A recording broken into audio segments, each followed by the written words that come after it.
ao lado do prefeito do município de Várzea Alegre, José Helder, do MDB, que é um dos líderes dos municípios que irão realizar essa paralisação. Antes de tudo, prefeito, é preciso nós explicarmos para a população quais são os desdobramentos dessa paralisação, não é verdade? Bom, primeiro o cumprimento e o agradecimento por essa oportunidade da gente estar aqui no News Cariri para explicar à população cearense, a todos os internautas e ouvintes desse canal, exatamente a motivação da paralisação. Nós temos uma perca de receita não apenas do FPM para esse ano, nós temos uma perca de receita acumulada desde o ano passado. O ICMS, desde o novo formato de arrecadação do ICMS do petróleo, já prejudicou diretamente os municípios e os estados também. Nós tivemos aí uma fixação, uma diminuição da taxa de ICMS e uma fixação para a cobrança desses impostos de circulação de mercadoria em relação à política da Petrobras. E isso trouxe uma perca significativa de ICMS desde o ano passado para cá. E nós, acumulado a isso, tivemos no ano passado um aumento de piso do magistério de 33% para os nossos professores. E eu sempre digo, eu sou professor também, terminei letras, sou um profissional da educação, além de prefeito, além de empresário, mas eu entendo que não se pode dar aumentos a nenhuma categoria se não tiver a fonte pagadora. Nós temos que entender que não existe despesas constituídas novas, se não tivermos receitas também constituídas novas. Então, tivemos esse acumulado de 33%, e agora, no começo do ano, tivemos um aumento de 15%, também merecedor para a categoria. Mas eu estou falando do ICMS, que perdemos, estou falando agora do Fundeb, que tivemos esse aumento significativo de 33% mais 15% de aumento do piso, e não houve uma receita gradativamente comparativa com esses aumentos. Então, a gente já teve uma perca de ICMS também de Fundeb. Também com a perca de receita de ICMS e de FPM agora, consequentemente, se perde Fundeb, porque o Fundeb nada mais é do que 25% de todas as receitas.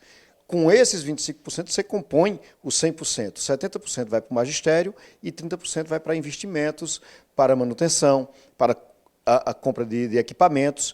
E aí entenda você, internauta, que os municípios nada mais são do que empresas, igualmente as privadas, com um único contexto diferente. Serve à população porque são empresas públicas, mas não existe mágica. Você precisa de receita para poder executar as suas despesas. E aí, veja bem, com essas despesas aumentadas de Fundeb, de pisos, com essas despesas também aumentadas de salário mínimo, nós tivemos agora em 2023 uma estabilidade da receita em comparação a 2022, praticamente um novo aumento.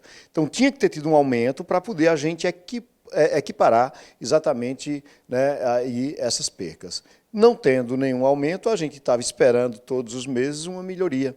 E aí, para nossa surpresa, em julho agora de 2023, nós tivemos no decênio do dia 10, 34% menor em relação a 2022. Agora, imagine você que é dono da empresa, você que é dono de casa e tem um salário e recebe no mês que você tem um planejamento para gastar X e você recebe a menor, 34%.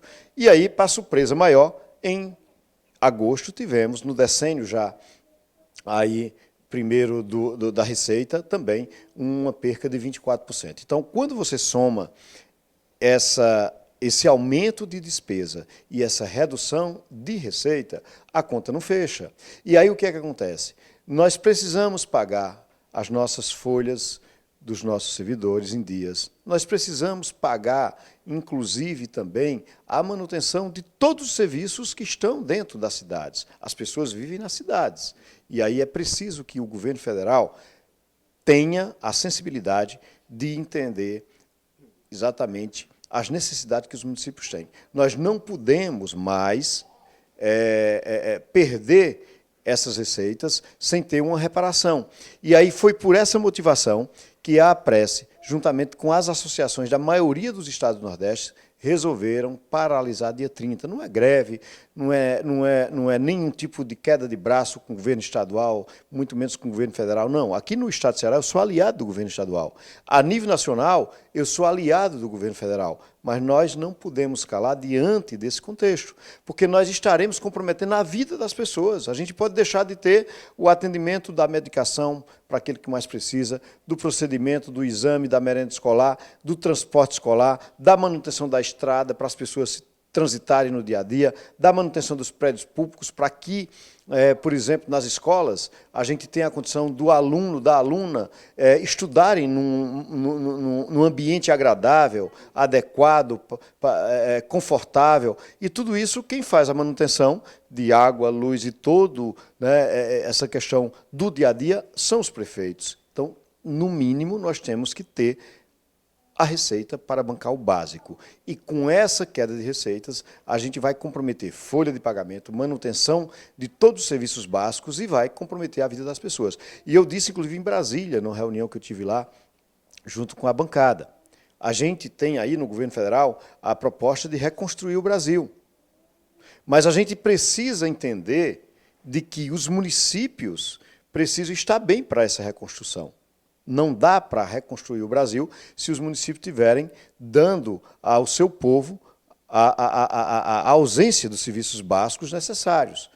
Então, eu quero deixar muito claro que não é greve, não é nada de queda de braço, não é nada contra nenhum dos governos, é apenas um manifesto para que o Congresso Nacional, para que o governo federal entenda que a gente precisa ser olhado como os gestores que cuidam das pessoas nas cidades e o povo.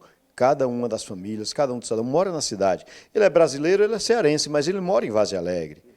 Ele é brasileiro, ele é cearense, mas ele mora em Juazeiro. Ele é brasileiro, ele é cearense, mas ele mora no Crato.